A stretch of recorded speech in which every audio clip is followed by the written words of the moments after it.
Hello again. Now the main stories in London, and critics say the Mayor's new scheme to protect tenants from rogue landlords is a waste of money that won't help anyone. Boris Johnson was in Haringey earlier to launch a voluntary verification system for good landlords.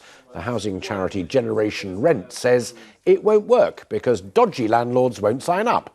But the Mayor insists it will help tenants. So if you want to rent a property in London, what we're saying is make sure that your lettings agent or your landlord is accredited to our standard. And that brings together 7 of the accreditation bodies across London, so that you'll have protection as your deposit is properly put in a safe place, or you need attention to emergency repairs or damp or whatever.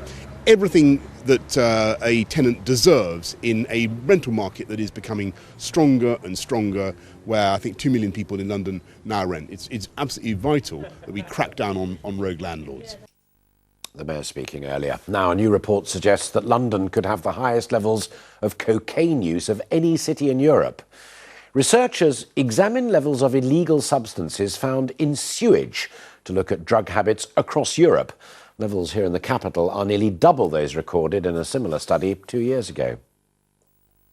Labour has lost overall control of Tower Hamlets Council, but it took 5 days to announce the results.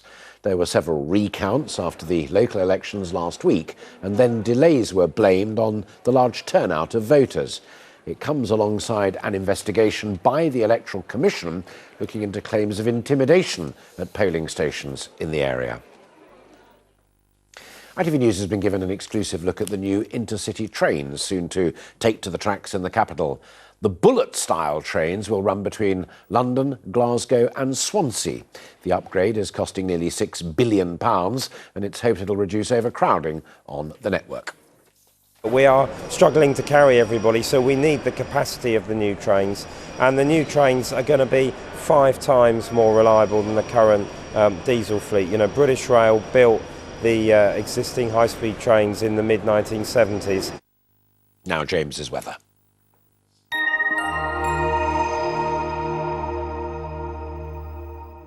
We love to get away, whatever the weather. My FerryLink Dover to Calais ferries sponsor ITV London weekday weather. Hello there, good afternoon. Bit of a grey afternoon ahead of us, a little bit of dampness in the air, but things are slowly going to improve as we head through the back end of the week. The rest of today, though, looking like this. Lots of cloud around, the odd outbreak of light patchy rain. We might see the odd break in the clouds, and if we do, could see temperatures up to 17 Celsius, but most of us struggling at around 14 or 15. It should be a dry night overnight, but a cloudy one. Temperatures only down to 12 or 13 Celsius. Then tomorrow, bright and breezy. Few showers, and they become heavier, more widespread as we head into the afternoon. Here comes your pollen. My FerryLink Dover to Calais ferries sponsor ITV London weekday weather.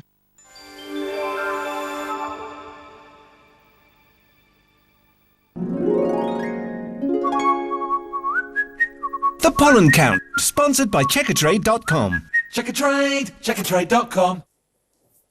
It looks as though we're going to have issues with grass pollen over the next few days, but at least with all the damp weather around, counts will be low. If you are sensitive, though, watch out for plane, oak and pine. Bye-bye.